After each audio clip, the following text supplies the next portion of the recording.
Evening friends, welcome to money Mantra channel. Money Mantra के power of Jones के इस series में मैं आप सभी का स्वागत करता हूं। गाइस, आज था 16 अगस्त वेडनेसडे का दिन और मार्केट हो चुका है क्लोज।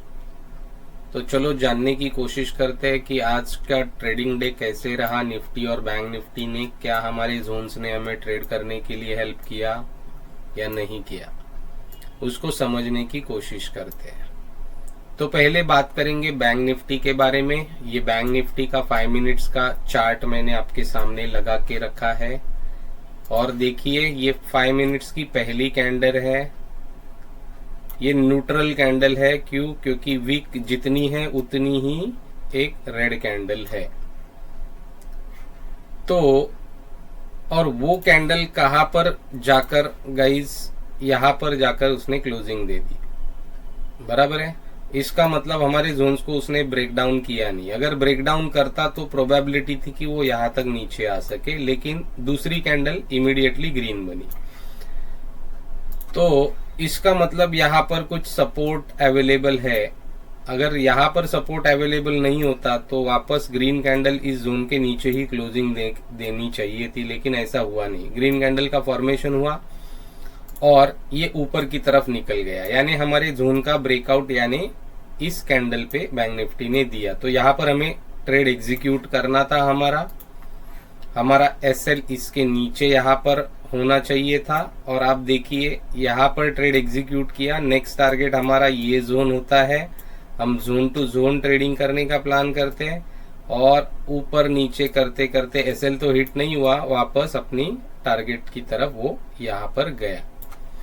तो ये कम पॉइंट नहीं है गाइज, ये बहुत ज्यादा पॉइंट है। ये एटलीस्ट यहाँ से अगर ट्रेड एग्जीक्यूट करते एटीएम स्ट्राइक प्राइस कंसीडर करके तो 100 पॉइंट्स के आसपास का ये ट्रेड था। तो बैंक निफ्टी ने तो ट्रेड दे दिया। तो चलो जानने की कोशिश करते हैं कि कल के दिन एक्सपायरी भी है तो क्या प्रोबेबिलिटी बन सकती है निफ्टी और बैंक निफ्टी में। पहले जानते हैं बैंक निफ्टी के बारे में।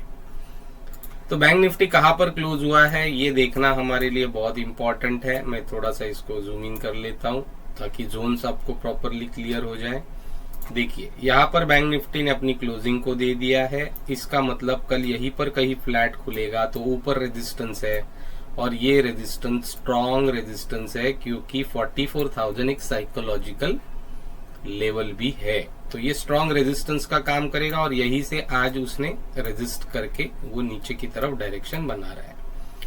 तो अगर फ्लैट खुलेगा और ऊपर जाने की कोशिश करेगा और यहां से प्राइस एक्शन बनेगा तो ये कंफर्म हो जाएगा कि वो डाउन साइड आ सकता है। तो हम पी साइड का ट्रेड इनिशिएट करेंगे, लेकिन यहां से रेजिस्टेंस लेने के बाद ही करेंगे। हमारा टारगेट नंबर 1 ये जोन और हमारा टारगेट नंबर 2 ये जोन होना चाहिए। तो ये पॉइंट ध्यान में रखिए। अगर गैप डाउन खुलता है, क्योंकि मोमेंटम नीचे की साइड में वापस दिखाया उसने कुछ आधे घंटे में।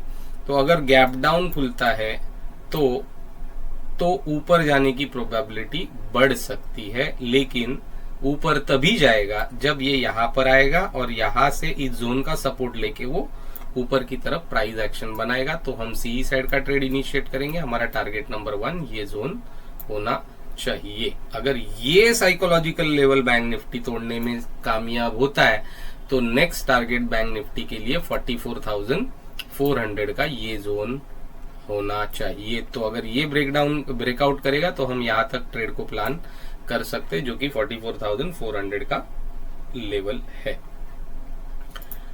लेकिन अगर गैप अप खुलता है तो गैप अप कहां पर खुलता है वो देखना पड़ेगा। गैप अप अगर खुलता है और ये जोन के ऊपर अगर कहीं जाके खुलता है तो ये जो हाई है, ये अगर यहां तक, मतलब यहां तक ये जो हाई है ये कहां पर है वो देख लेंगे। एक बार मार्क कर लेते हैं उस हाई को और फिर ये हाई है 44,200 पे, अराउंड 44,200 पे। अगर गैप अप खुलता है और 44,200 अगर पार कर देगा तो आपको 44,400 के लेवल दिखाई दे सकते हैं। लेकिन अगर 44,200 वो पार करने में नाकामयाब रहा अगर बैंक निफ्टी, तो वापस वो डाउन साइड में आपको डायरेक्शन दिखा सकता है। लेकिन इंतजार हम पी साइड का ट्रेड का तभी करेंगे जब वो इसके नीचे चला जाए, तो ही हम पी साइड का ट्रेड करेंगे। लेकिन आपको यहाँ पे अगर गैप अप खुलता है तो ऊपर की तरफ 200 पॉइंट का फी गैप है, तो वो गैप तक आप ट्रेड कर सकते हो, लेकिन बी केयरफुल एट 44,200 लेवल। तो ये हो गया बैंक निफ्टी का हाल। मैंने आपको बताया कि कैसे गैप अप, गैप डाउन और फ्लैट सिनेरियो में हमें ट्रेड को इस जोन के बेसिस पे प्लान करना है। तो चलो देख लेते हैं निफ्टी में आज का दिन कैसे रहा, क्या जोन्स ने कुछ हेल्प किया हमें। देखिए निफ्टी की पहली कैंडल जो कि हमारे इस जोन पे सपोर्ट लेके ऊपर की तरफ गई, ये भी न्यूट्रल टाइप ऑफ कैंडल है। और इस कैंडल ने किया क्या, इस कैंडल ने ये दो जोन के बीच में पहले ओपन हुई, नीचे आई, सपोर्ट लिया, ऊपर की तरफ गई और बाद में यहाँ पर जाके रेजिस्टेंस लिया। तो यहाँ पर ब्रेकडाउन पे हमें एंट्री करना था और छोटे से स्कैल्पिंग ट्रेड यहाँ पर हुआ। अगर किया होगा तो मे भी यहाँ पर किसी ने एग्जिट नहीं किया तो उसको यहाँ पर एसएल ही देना था। क्यों? क्योंकि यहाँ पर ट्रेड इनिशिएट करने के बाद हमारा एसएल यहाँ पर होता है। तो इस ट्रेड ने एसएल दिया ऐसा हम अज्यूम कर लेते हैं और यहाँ पर ब्रेकआउट पे वापस हमें एक ट्रेड करने का मौका निफ्टी ने दिया और फ्लैट रहने के बाद ऊपर की तरफ, ऊपर के जोन में वो चला गया। तो यहाँ से लेके यहाँ तक का टारगेट तो निफ्टी ने हमें दे दिया। मतलब ये जो अगर किसी का एसएल हुआ है तो एसएल यहाँ पर हमें वो रिकवर करके दे दिया। तो चलो देख लेते हैं कि कल का दिन बैंक निफ्टी के लिए कैसे रहेगा, क्या प्रोबेबिलिटी बन सकती है निफ्टी में। तो उसके लिए आज की क्लोजिंग हमारे लिए इंपॉर्टेंट होगी। आज की क्लोजिंग हुई है यहाँ पर दो जोन्स के बीच में, तो हम इंतजार करेंगे अगर फ्लैट खुलता है तो ऊपर जाने का, क्योंकि ऊपर देखिए ये ट्रैप जोन है। ये जो ट्रैप जोन है जो कि 44 वो जो कि 19,490 से लेके 19,550, मतलब ये 60 पॉइंट जो है वो ट्रैप जोन है। यहाँ पर हमें बच के रहना पड़ेगा। हम एंट्रीज को अवॉइड करेंगे निफ्टी में। अगर ट्रैप में फंस जाता है, इस जोन में फंस जाता है, फ्लैट ओपन होगा और ऊपर की तरफ प्राइस एक्शन बनाएगा और यहाँ से अगर नीचे की तरफ कुछ प्राइस एक्शन बना लेता है तो ही हम पी साइड की ट्रेड को इनिशिएट करेंगे, क्योंकि यहाँ पर पूरा ट्रैप जोन है। तो ये पॉइंट ध्यान में रखिए, ये पॉइंट मार्क करके रखिए। लेकिन अगर गैप अप खुलता है, अगर यहाँ पर गैप अप खुलता है तो डेफिनेटली यहाँ से रेजिस्टेंस लेगा, क्योंकि मैं वापस बोल रहा हूँ इस जोन में हम ट्रेड को अवॉइड करेंगे। ये स्ट्रॉन्ग रेजिस्टेंस जोन है गाइस निफ्टी के लिए। तो यहाँ पर अगर गैप अप खुलता है तो डेफिनेटली वो नीचे की तरफ प्राइस एक्शन दिखाएगा आपको और आप यहाँ तक उसको ट्रेड कर सकते हो पीई साइड का। तो ये पॉइंट ध्यान में रखिए। लेकिन अगर गैप डाउन खुलता है, गैप डाउन खुलता है यहाँ पर सपोर्ट लेके अगर ऊपर की तरफ निकलता है तो डेफिनेटली आपको यहाँ तक ट्रेड करने में कोई हिचकिचाहट नहीं होनी चाहिए। आप सी साइड का ट्रेड आराम से इनिशिएट कर सकते हो, लेकिन इंतजार कीजिए प्रॉपर ब्रेकआउट या ब्रेकडाउन का। अगर ये जोन तोड़ देगा तो आपको डेफिनेटली वो वापस 19,300 के लेवल्स तक आते हुए दिखाई दे सकता है, क्योंकि बीच में स्पेस बहुत अवेलेबल है निफ्टी में नीचे आने के लिए। और यहाँ से ऊपर जाने के लिए 19,400 से 19,500 का ये जो लेवल है,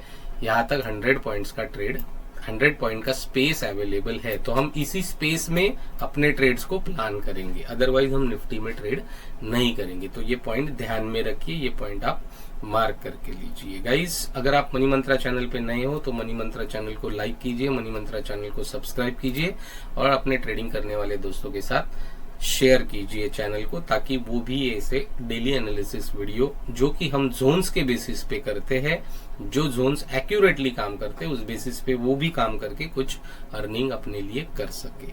तो आज के लिए इतना ही, कल मिलते हैं। Thank you very much guys, thank you.